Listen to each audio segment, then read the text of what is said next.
Hello everybody, it's Serafina and I'm here with your daily tarot insight. So before we begin, I would like to call upon the spirit of the universe that loves us unconditionally. I would like to call upon the spirits of this land, of this island, and of this ocean, and I thank them for holding the space and for their ancient wisdom.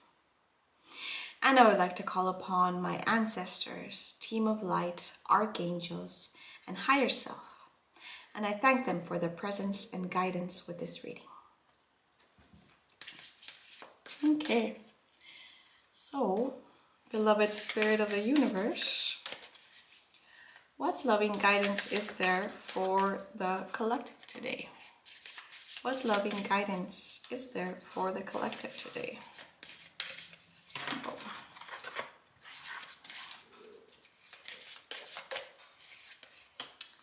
We have the High Priestess.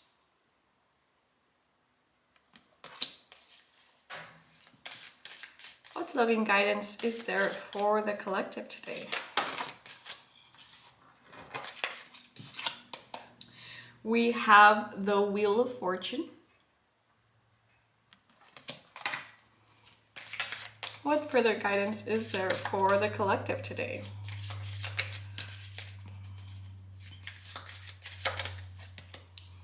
We have the Six of Pentacles.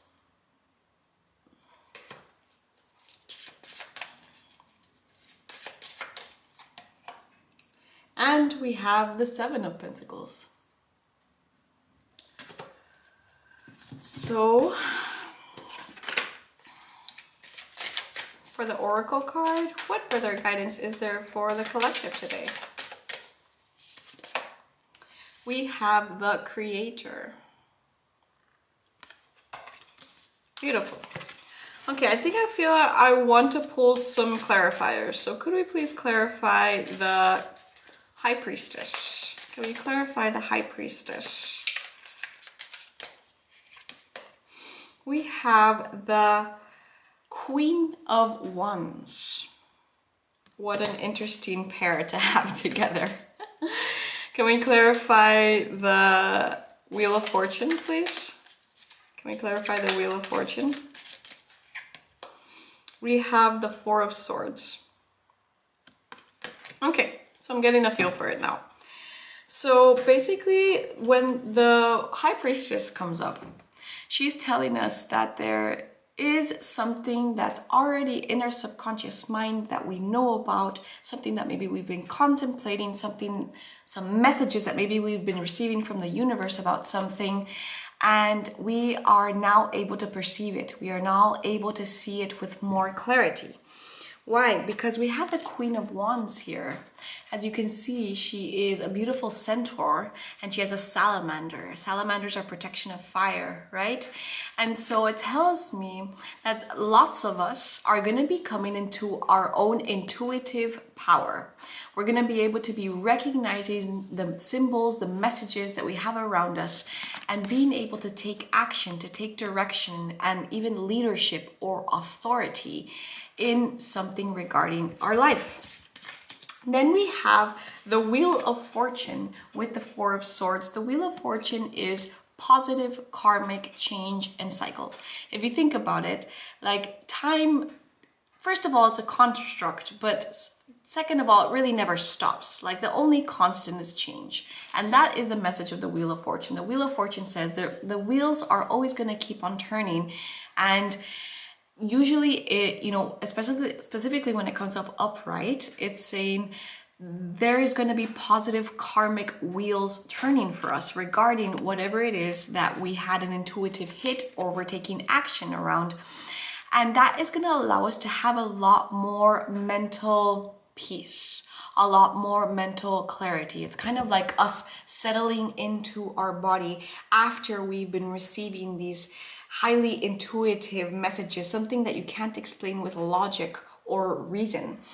Look at how this person is just sitting there in a meditative pose and they have the Four Swords around them. They're not trapped there, but the Four Swords are kind of like holding the container for them to be in that meditative space.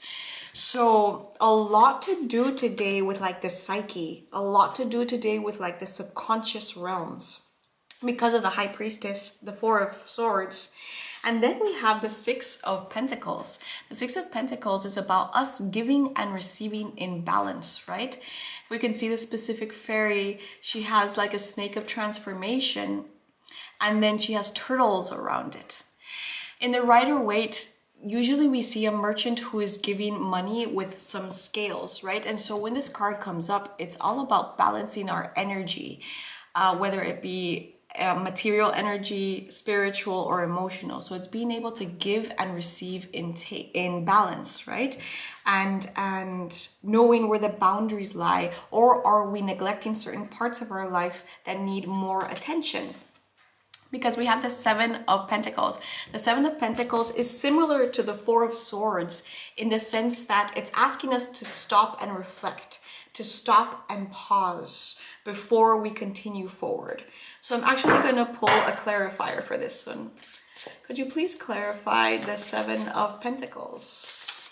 What is the Seven of Pentacles meaning here? We have the Six of Wands. It's a time of celebration, of being recognized, of working on what it is that we're passionate about. So definitely I'm feeling that around us, like it's a period of contemplation. It's a period of us trusting that things are going to work out for us, and of us being able to manage our energy levels of how we're continuing forward regarding creative pursuits, regarding our energy levels, regarding our manifestations and what we want to bring in. And interestingly enough, it's being clarified by the Creator. So let's read a little bit about the Creator, which looks a lot like the Ace of Wands in my opinion.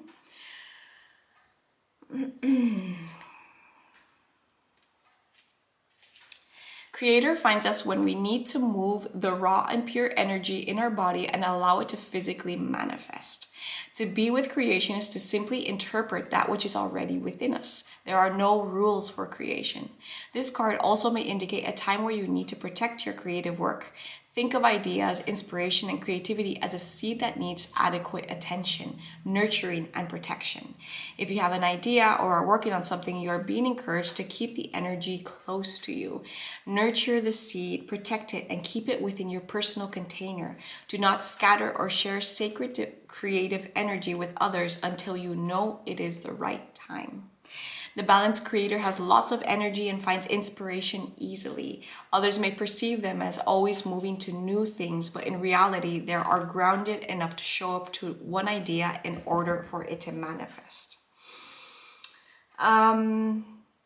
Okay, so I'm getting the gist of it. So basically, some of us we're gestating something. Some of us are gestating something, and that comes along with the High Priestess, right? We have a seed, a creative seed, something that's maybe just coming into fruition, and it could very much be regarding our work, something around our profession, something around a craft that we're cultivating, something that may generate income for us. And it's asking for a period of contemplation, a period of meditation. Why? Because good changes are coming, the wheels are turning in your favor, and you're going to receive the recognition. Look at this person, he's playing like an organ there. You're going to receive the recognition of all the energy and power that you're putting into it. The Queen of Wands, she's magnetic. She is the Queen of Alchemy. She is super creative. She walks into a room and you can tell the Queen of Wands is there, right? She's really dynamic. And here she's a centaur with a salamander on her back, right? And it's basically saying, honor the creative impulses within you. Act on them, but not in a hasty way, not in a way where you're just charging towards them without any thought, but allow them this, like I said, this divine energy to be able to gestate and be there. And if you want to share ideas with people, choose your people wisely, who you communicate with wisely, right? And basically it's saying, let go with the flow, but know how to incubate things. And I think that that's like one of the strongest message here, right? Because the High Priestess is very good at gestating, at keeping things in a womb, right? So in general, I feel that good things are definitely coming because we have the Wheel of Fortune here, because we have the Queen of Wands and she knows her purpose, she knows what she's here to do. And this card is also one of victory, of being celebrated, of being recognized, and of being seen. But the general message is take time to rest. Take time to think about things before you run towards them hastily, because your intuition is still brewing things for you. There's still something percolating there. And it's around taking a moment back to reflect on how you want to continue forward, giving and receiving your energy in balance, because you're manifesting something. There's something really important that's coming to life. And maybe, I was listening to a podcast about an artist. She's a painter, and she just kind of proposed that if you're working on a painting, to not expose or let other people in on the painting until it's done, because no matter what you do or you share with other people, once you tell other people, there's an influence on your painting or whatever it is that you're creating or bringing into life. So how beautiful to create a painting or a business idea or a relationship without external influence, right? Okay, so to finish off, I feel like picking from the goddess Isis. Because in my vision, the goddess Isis is like a queen of wands. So what further guidance is there for the collective today, Lady Alsette? Dear Lady Isis, what further guidance is there for the collective today? Too many came out. What further guidance is there for the collective today? We have Portal of Light. She glides on wings through time and space. Portal of Light. Looks like she's calling us towards something. Let's see what it says in the book. It is only this physical reality that is bound by time and space. You are a being conscious on levels beyond the physical world. You are guided to work with your healing powers beyond the confines of time and space and allow your sense of self to expand. It is safe for you to do this now. You will not become ungrounded through such spiritual growth. You are not leaving your earthly awareness. You are instead adding to it. You are growing in power and awareness.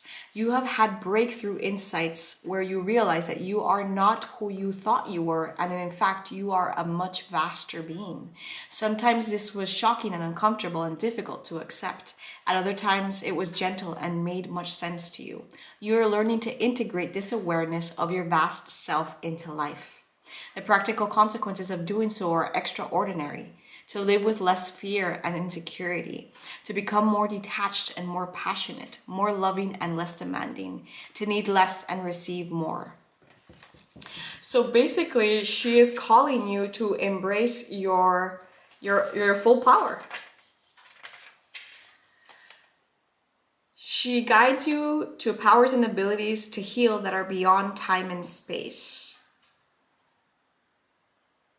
Is a special guidance that a phase of time or experience is over and a new cycle at a higher vibrational turn on the spiral is beginning. So prepare to ascend. Expect things to become lighter, freer, and faster moving in your life. Even perhaps whilst you appear to be more surrendered and more peaceful within yourself. And as I'm reading that things are changing, I really feel that that's happening at a collective level. Like even today, just pulling cards. I had a reading before this. I was pulling cards and just the cards are just like going everywhere and there's so many messages that are coming through. I feel that it is a lot of a time of acceleration right now. Whatever we're putting our mind and our heart towards is transmuting, breaking down and coming back together a lot quicker as we're moving up the spiral. So I feel that, they're asking us to kind of like break through these limits of time and space and recognize that those things are kind of dissolving right now. And much like the creator, you know, much like the magician, we can kind of like play with those and use our power in a positive way to build things that we want, right? And so I feel that that's why the High Priestess is coming in so strong today. The High Priestess is really saying like, tap into your intuitive abilities. Let's not forget that we had this Jupiter-Neptune conjunction. Tapping into your intuitive abilities and your manifestation abilities, like the Queen of Wands. Allow yourself to meditate and contemplate things before you continue forward, because there is a quickening of things and your healing abilities are blossoming, they're opening up. And be careful. Be careful with your ideas. Be careful with your own inner power. Share it with people you trust. Surround yourself with people who are going to help you cultivate, and you can help cultivate them back, and just kind of let the other people fall away from your social circles, because we're all changing drastically right now. Okay, everybody, I hope that this was useful to you, and I will be back here tomorrow. Bye.